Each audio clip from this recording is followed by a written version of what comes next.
বাস্তা এদিকে আদি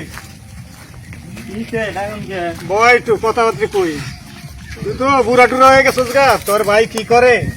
তোর তো এখন পর্যন্ত বিয়ে শাদী করাইলো না। ওই দেখ পাশের বাড়ির লোকমান তোর থেকে বসে ছোট 2 বছর বাপ হয়ে গেছে গা।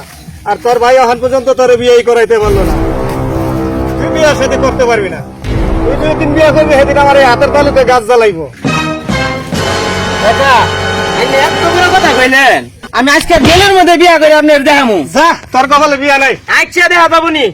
চাচা আমার এত বড় কথা কইলো, আমার তো মাথাটাই পুরা নষ্ট করে আসছে। আজকে ভাইয়ের সাথে আগে পরামর্শ করি।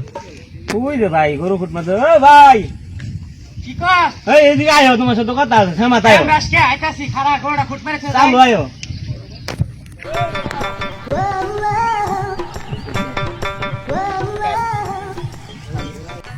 কি হইছে? এত চিল্লাইতে সরকার করুন না হালা। কি কবি কর? তুমি এনো বউ, তোমার সাথে কথা আছে। বয়নু এত মেজাজ গরম কে? বয়া কথা কহ শুনি। বউয়ের কথা কওয়ার সময় নাই। ওইবার চাচাই আমার মাথাটা গরম করে দিছে। কেডা আড়িয়া? চাচাই কইতাছে আমার বলে বয়স হয়ে গেছে, আমার বিয়া করাম না। এই রে বেটা, বিয়ার বয়স বুড়া হয়ে হইছে। গেছে গা। তোর বিয়ার বয়স হইছে বেটা, দাড়ি বেন ঠিক মতো উঠা নাই। কারণ বিয়া নাই, মানে বিয়া শাদী হইতো না। আরে বউ খারাপ কথা হবে, তোমার সাথে বইতাছি ক। ওই কাছে বাড়ি লোক মানে বলে আমার 2 বছরের ছোটু, ওই বিয়া করে আসছে 2 গান্ডার বাপ হয়ে গেছে, আমার এনে বিয়া করাও না কাকা কইতাছে। আরে তোর বয়স নেই আনো, তোর বয়স হইছে আর 5 বছর পরে বিয়া করামু। ঠিক মতো দাড়ি মুছি উঠে নাই আর রাগ টুরাইস না হাদা।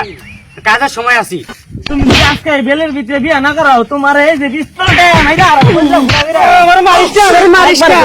তোর বিয়া আজকে বিকালের মধ্যেই করামু। তাহলে উঠো, আজকে বিকালের মধ্যে মারিস না, আমার মারিস না। উঠো তাহলে।